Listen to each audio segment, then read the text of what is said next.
सूचना के अधिकार अधिनियम के तहत आप लोगों को सेक्शन 6 पढ़ाया जा रहा था, यानी कि धारा 6 आप लोगों को बताई जा रही थी।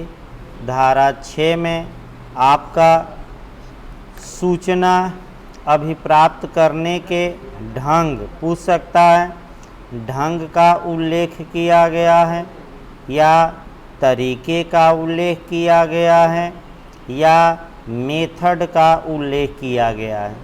ये यहाँ से क्वेश्चन आ सकता है, बता दिया जाए। धारा 6, 7, 8, 9, 10, 11 यहाँ से ज़्यादातर क्वेश्चन बनने के पूरे चांस रहते हैं। तो सेक्शन 6 में मेथड या ढंग या तरीके का उल्लेख है सूचना अभिप्राप्ति के लिए। आइए धारा 6 को देखा जाए आपका डिटेल में कि धारा 6 में क्या प्रावधानित है। जहाँ तक सूचना अधिकार अधिनियम की धारा 6 की बात है, धारा 6 में क्लॉज वाइज दिया गया है। आइए हेडिंग पहले देखा जाए। धारा 6 की हेडिंग है सूचना अभिप्राप्त करने के लिए अनुरोध, यानी कि ये क्वेश्चन बन सकता है कि सूचना अभिप्राप्त करने के लिए जो अनुरोध किया जाता है वह किस धारा के तहत किया जाता है। तो आपका जवाब रहेगा धारा 6 के तहत। आइए धारा 6 का पहला क्लॉज हम देखते हैं। पहले क्लॉज से भी आपका क्वेश्चन बन सकता है। पहले क्लॉज में ये बताया गया है कि कोई व्यक्ति जो इस अधिनियम के अधीन कोई सूचना अभिप्राप्त करना चाहता है, कोई व्यक्ति, पहला आ गया कोई व्यक्ति, इसको भी थोड़ा सतर्क रहना है। अगर ये शब्द आपका दिया है कोई व्यक्ति, तो इसको धारा 3 से भी कवर करेंगे कि सूचना के अधिकार के तहत या सूचना का अधिकार किसको उपलब्ध है। चूँकि सूचना का अधिकार केवल भारत के नागरिकों को उपलब्ध है, यानी कि भारत के नागरिकों को उपलब्ध हैं। अतः कोई व्यक्ति का मतलब ये हुआ धारा 3 से कवर करिएगा भारत के नागरिक। कोई व्यक्ति जो इस अधिनियम के अधीन, इस अधिनियम का मतलब आरटीआई के अधीन कोई सूचना अभिप्राप्त करना चाहता है, अर्थात कोई इन्फॉर्मेशन प्राप्त करना चाहता है, लिखित में या इलेक्ट्रॉनिक युक्ति के माध्यम से। तो आपका ये क्वेश्चन बन सकता है सूचना के लिए अनुरोध कैसे किया जा सकता है। दे देगा लिखित में किया जा सकता है, मॉडल भी चलते रहिए, यानी कि रिटेन में किया जा सकता है। फिर दे देगा इलेक्ट्रॉनिक युक्ति से किया जा सकता है, इलेक्ट्रॉनिक युक्ति से किया जा सकता है, अर्थात ईमेल, फैक्स इत्यादि के माध्यम से किया जा सकता है। फिर ऑप्शन दे देगा कंपटीशन में दोनों, इनमें से कोई नहीं, तो आप मारेंगे दोनों। अब चाहें लिखित में सूचना मांगी जाए या इलेक्ट्रॉनिक रूप में मांगी जाए। अब समस्या ये आई कि सूचना की लैंग्वेज क्या होगी, सूचना की भाषा क्या होगी। जहाँ तक सूचना की भाषा की बात है, ये कानून यानी कि धारा 6 में सूचना की भाषा भी स्पष्ट रूप से बता दी गई है। या तो आप सूचना के लिए जो एप्लीकेशन दे रहे हैं वह अंग्रेजी में दे सकते हैं, अंग्रेजी में आप दे सकते हैं, या आप हिंदी में दे सकते हैं। आप सूचना के लिए एप्लीकेशन हिंदी में दे सकते हैं या उस क्षेत्र की जिसमें आवेदन किया जा रहा है राजभाषा में, माने उस एरिया की जहां आप एप्लीकेशन दे रहे हैं उस क्षेत्र की राजभाषा में। राजभाषा यानी कि उस एरिया की राजभाषा क्या है, उस भाषा में भी आप एप्लीकेशन दे सकते हैं। यहाँ भी आपका क्वेश्चन अच्छा बन सकता है कि सूचना के अधिकार के तहत सूचना किस भाषा में मांगी जा सकती है, तो आपका जवाब होना चाहिए उपर्युक्त सभी। ये ऑप्शन दे देगा, उपर्युक्त सभी मारना है, उपर्युक्त सभी। अब एप्लीकेशन जब लगाएंगे, अनुरोध की मांग करेंगे, तो अनुरोध की मांग करते समय जो विहित फीस है वह भी आपको देना पड़ेगा, यानी कि प्रेस्क्राइब्ड या निर्धारित जो फीस सरकार ने निर्धारित की है आवेदन के साथ उस फीस को भी देना पड़ेगा। यानी कि आवेदन के साथ जो फीस सरकार ने निर्धारित की है, आगे बताया जाएगा कि फीस कैसे निर्धारित होती है। आइए इसके बाद कह सकते हैं कि जब सूचना मांगी ही जा रही है तो अब समस्या आई कि अनुरोध किससे करेंगे, यानी कि सूचना के लिए जो अनुरोध किया जाएगा वह किससे किया जाएगा। तो जहाँ तक सूचना के लिए अनुरोध की बात है, आपका धारा 6 के क्लाज 1 में 2 उपक्लाज दिए गए हैं, ए और बी। ए कहती हैं कि अगर संबंधित लोक प्राधिकरण के यथास्थिति केंद्रीय लोक सूचना अधिकारी या राज्य सूचना अधिकारी को से अनुरोध करेंगे या केंद्रीय सहायक लोक सूचना अधिकारी या राज्य सहायक लोक सूचना अधिकारी, यानी कि केंद्रीय सूचना अधिकारी या राज्य सूचना अधिकारी, दूसरा केंद्रीय सहायक लोक सूचना अधिकारी या राज्य सहायक लोक सूचना अधिकारी से अनुरोध किया जाएगा। इसमें भी आपका पूछ सकता है।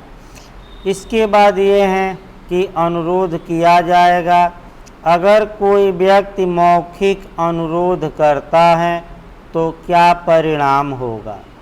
तो अगर कोई व्यक्ति अपने मुख से बोले गए शब्दों द्वारा सूचना की मांग करता है तो जो प्राधिकारी हैं उसका कर्तव्य है कि ऐसे व्यक्ति की सहायता करें और लिखने में सहायता करें, यानी कि अनुरोध को लिखने में सहायता की जाए।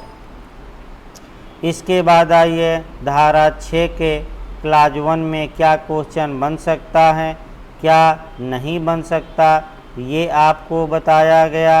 अब जो आपको देखना है धारा 6 का क्लाज 2 देखना है। जहाँ तक धारा 6 के क्लाज 2 की बात है, ये भी काफ़ी महत्वपूर्ण है। पूछा जा सकता है कि जो व्यक्ति सूचना मांग रहा है, क्या सूचना मांगे जाने का रीज़न बताना आवश्यक है, कारण बताना आवश्यक है कि नहीं।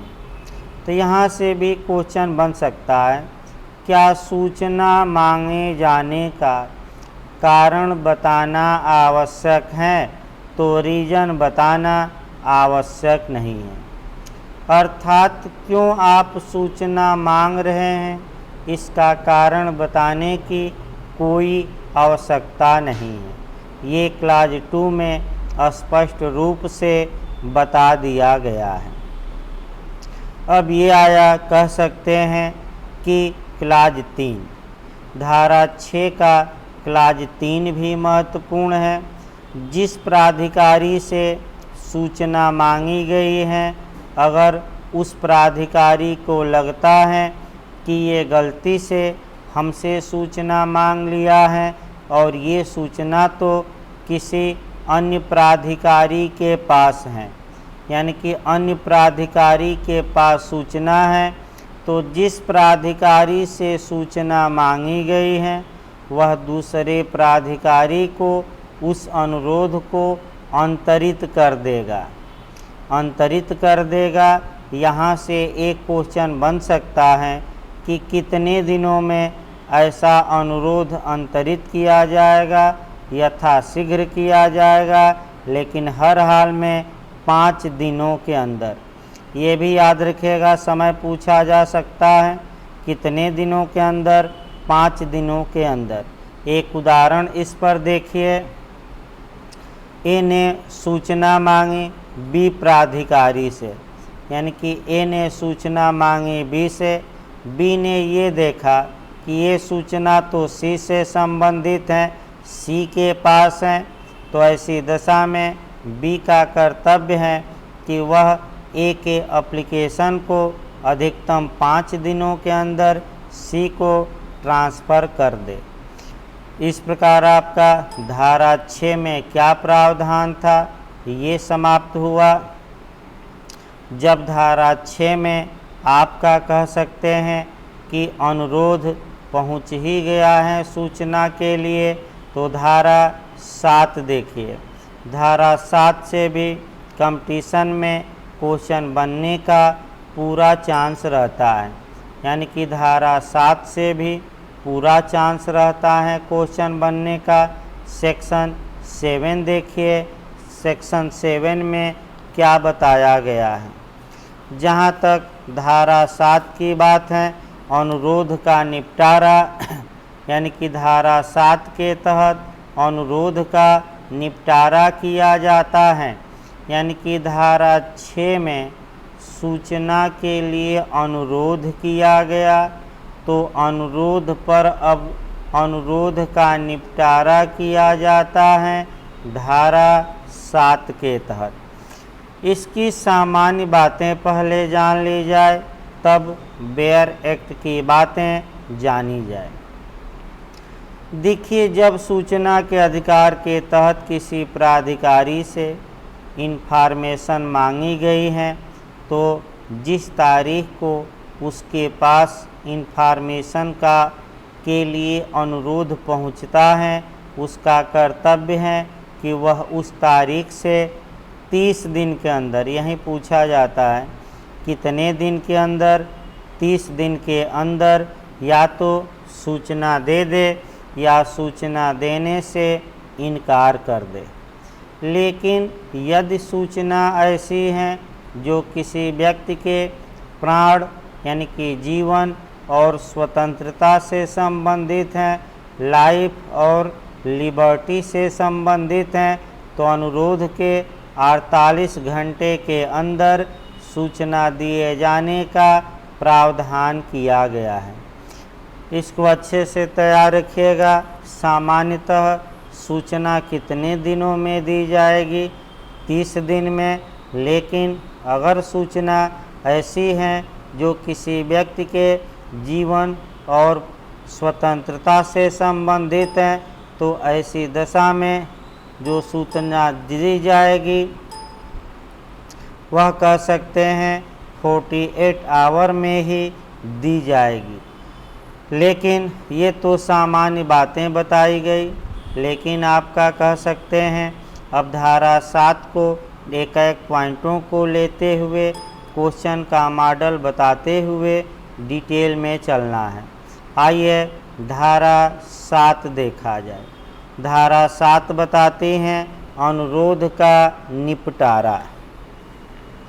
जब लोक प्राधिकारी से सूचना के लिए अनुरोध किया गया है, तो जिस दिन उसको अनुरोध की प्राप्ति हुई है या तो उस तारीख से 30 दिन के अंदर, यह आपका पहला क्लास चल रहा है, धारा 7 का पहला क्लास, 30 दिन के अंदर या तो वह सूचना दे या सूचना देने से इनकार कर दे। यानी कि धारा 8 और 9 का सहारा ले और सूचना देने से इनकार कर दे। तो ये भी पूछ सकता है कि या तो वह 30 दिन में सूचना दे या धारा 8 या 9 के आधार का उल्लेख करते हुए सूचना देने से इनकार कर दे। लेकिन ये भी है कि यदि सूचना ऐसी है जो किसी व्यक्ति के जीवन और स्वतंत्रता से संबंधित हैं, ये भी पूछा जा सकता है कि यदि सूचना किसी व्यक्ति के जीवन या स्वतंत्रता से संबंधित है तो ऐसी दशा में जिस तारीख को अनुरोध प्राप्त हुआ है उसके 48 यानी कि 48 घंटे के अंदर सूचना दी जाएगी। आइए दूसरा क्लॉज देखा जाए। दूसरा क्लॉज ये बताता है, कह सकते हैं कि जहां सूचना उपलब्ध कराने की लागत में, कह सकते हैं देखिए अभी पहले क्लॉज में थोड़ा बहुत बचा है। यदि 30 दिन के अंदर सूचना नहीं दी गई यानी कि प्राधिकारी मौन रह जाता है, न तो सूचना दिया और न ही सूचना न देने का रीज़न बताया, तो ये माना जाएगा कि उसने सूचना देने से अस्वीकार कर दिया, डिनाई कर दिया, अर्थात इनकार कर दिया। फिर इसको एक बार देखिए। यदि 30 दिन के अंदर प्राधिकारी ने सूचना नहीं दी, न ही इनकार किया है, तो ये माना जाएगा कि उसने सूचना के अनुरोध को अस्वीकार कर दिया है, डिनाई कर दिया है। आइए दूसरा खंड अब देखा जाए। दूसरा खंड आपका मुख्य रूप से ये बताता है, कह सकते हैं कि जिस की सूचना मांगी गई है और उसकी लागत के बारे में बताता है। यानी कि जिस विषय की सूचना मांगी गई है तो सूचना प्राधिकारी अगर लागत उसमें लगनी है, जैसे फोटोस्टेट हुआ यानी कि जिराक्स कापी हुई, सीडी में सूचना देनी है, पेन ड्राइव में देनी है या इत्यादि में देनी है, तो वो जो लागत है, वो जो कास्ट आएगा वह सरकार नहीं देगी, बल्कि जो सूचना के लिए अनुरोध किया है उसी से वह लागत वसूली जाएगी। तो जो व्यक्ति सूचना की मांग किया है उसे एक सूचना दी जाएगी कि आपने जो सूचना की मांग की है, इस सूचना को देने में इतनी लागत लगेगी, आप पैसा भेजिए। तो एक उदाहरण हम बता दें यहाँ।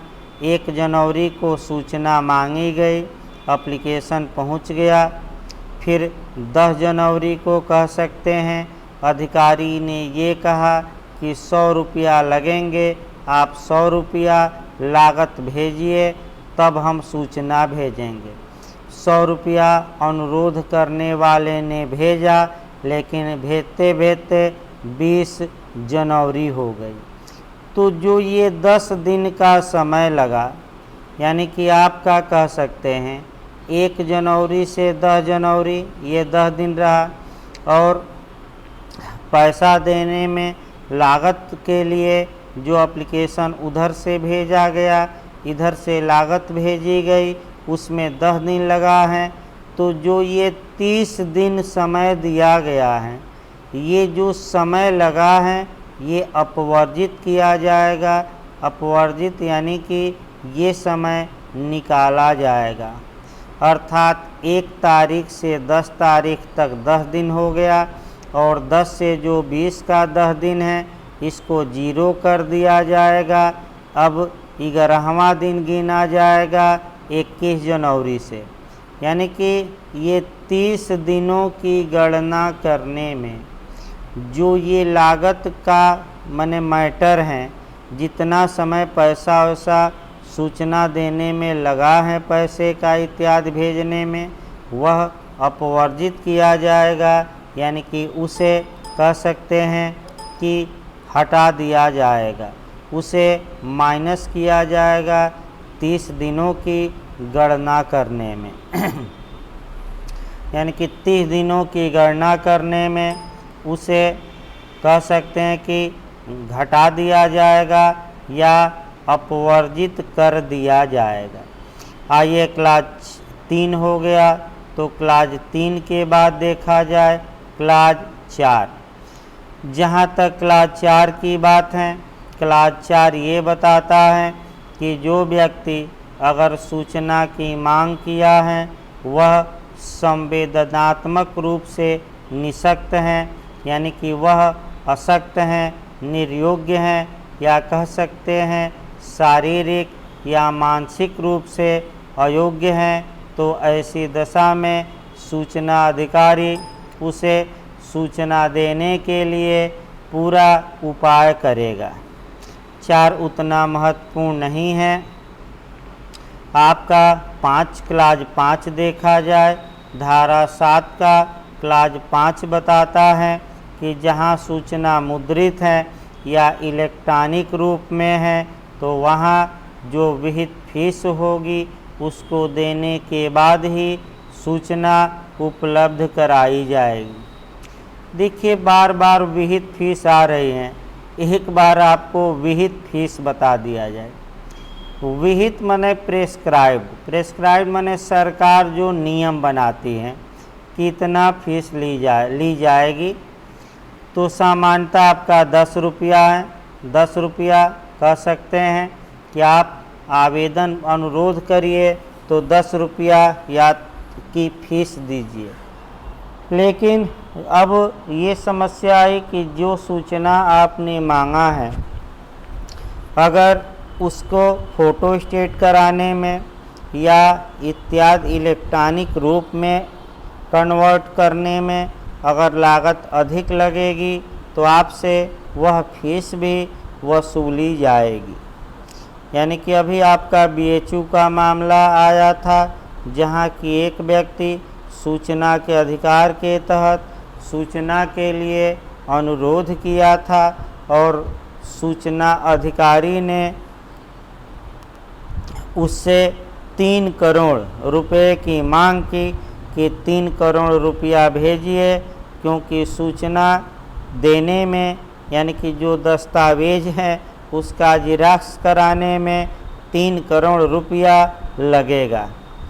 तो ये सब आपका एक और उपाय ये होता है कि सूचना देने से इनकार करना हो तो ज़्यादा पैसा ही मांग लिया जाए। आइए कह सकते हैं कि धारा 6 देखा जाए। नहीं, ये धारा 7 का क्लास 6, धारा 7 का क्लास 6 आपका बताता है कि अगर जो समय दिया गया है 30 दिन, अच्छे से इसको भी तैयार रखिए, यदि 30 दिन के अंदर सूचना अधिकारी सूचना देने में विफल रहता है, यानी कि सूचना देने में विफल रहता है, तो ऐसी दशा में जब 30 दिन के बाद सूचना दी जाएगी तो ऐसी दशा में कह सकते हैं कि उसके लिए कोई प्रभार नहीं लिया जाएगा, यानी कि उसके लिए कोई प्रभार या चार्ज नहीं लिया जाएगा। इसका मतलब ये हुआ कि अगर लोक प्राधिकारी ने ही डिले कर दिया है, 30 दिन के बाद सूचना दे रहा, 30 दिन के अंदर सूचना नहीं दिया और उसके तब ऐसी दशा में 30 दिन के बाद सूचना के लिए कोई चार्ज या प्रभार नहीं लिया जाएगा।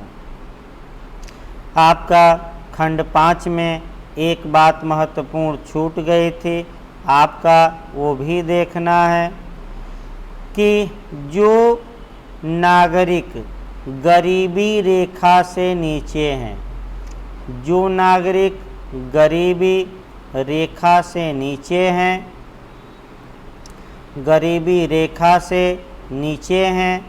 अगर समुचित सरकार चाहें तो नियम बनाकर विहित करके इनको फीस में, यानी कि जो सूचना के लिए फीस लगती हैं उसमें छूट दे सकती हैं।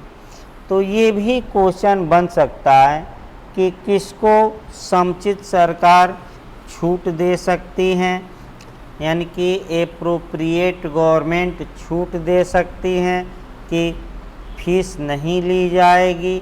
तो आपका जो नागरिक भारत का गरीबी रेखा से नीचे हैं, ये छूट तभी मिलेगी जब समुचित सरकार अर्थात केंद्र सरकार या राज्य सरकार इसके लिए नियम बनाए।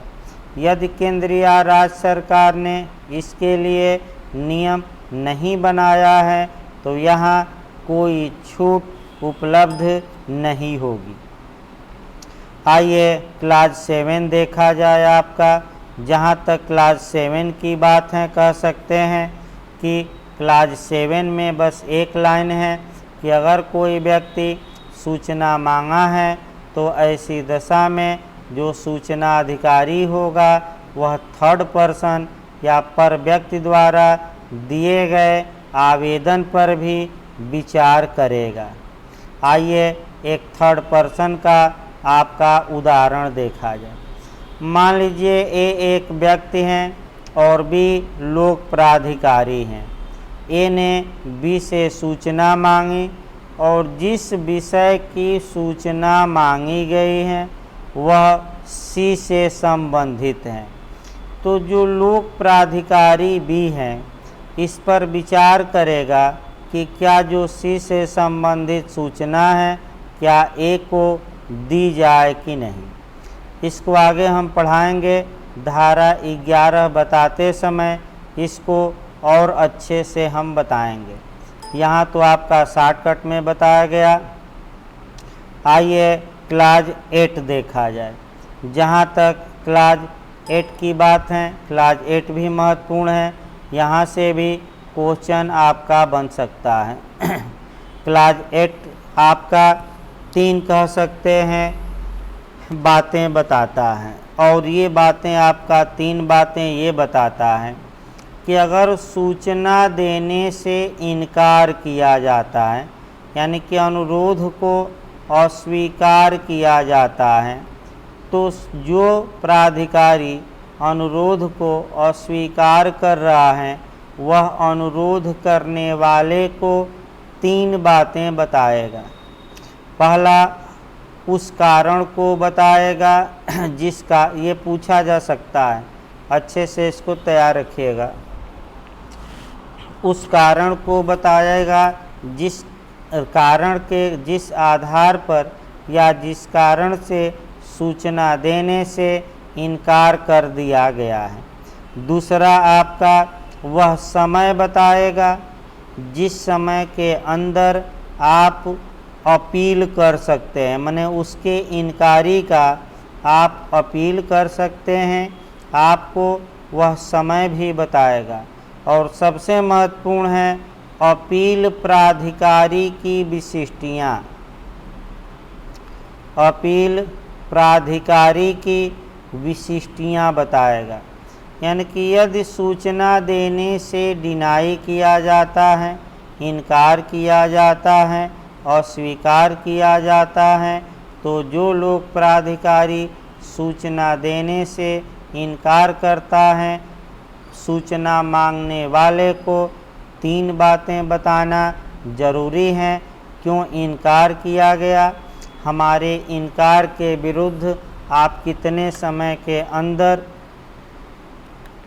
अपील कर सकते हैं, और अपील अथॉरिटी या अपील प्राधिकारी कौन है, दे देगा अंत में उपर्युक्त सभी। तो क्वेश्चन का मॉडल यहीं बना लीजिएगा। आपको उपर्युक्त सभी मारना है। आइए इसके बाद देखा जाए, आपका धारा 7 समाप्त हो गई। तो आइए देखा जाए धारा 8। धारा 8 से भी पूरा चांस रहता है कि क्वेश्चन बने, यानी कि सेक्शन 8 से भी क्वेश्चन बनने का पूरा चांस रहता है। देखिए, जहाँ तक धारा 8 की बात है, धारा 8 में उन दशाओं का वर्णन किया गया है जहाँ की सूचना देने से इनकार किया जा सकता है, यानी कि सूचना के प्रकट किए जाने से छूट दी गई है। जब भी इसको कह सकते हैं प्रिविलेज दिया गया है। जब भी धारा 8 पढ़िए, साक्ष्य अधिनियम की धारा 121 से लेकर 132 तक पढ़ लेना है, जहाँ की साक्षियों को, गवाहों को कुछ प्रिविलेज दिया गया है, विशेषाधिकार दिया गया है। यानी कि साक्ष्य अधिनियम की धारा 121 से लेकर 132 तक में गवाहों को प्रिविलेज या विशेषाधिकार दिया गया है। धारा 8 में आपका पहला क्लाज है, पहले क्लाज में कई उपक्लाज हैं जहाँ की बताया गया है कि सूचना अधिकारी कब सूचना देने के लिए बाध्य नहीं है, अर्थात कब वह सूचना देने से डिनाई कर सकता है। यहीं से आपका क्वेश्चन ज़्यादा बनता है। पहला है आपका ए, सूचना जिसके प्रकटन से भारत की प्रभुता और अखंडता पर प्रभाव पड़ता है।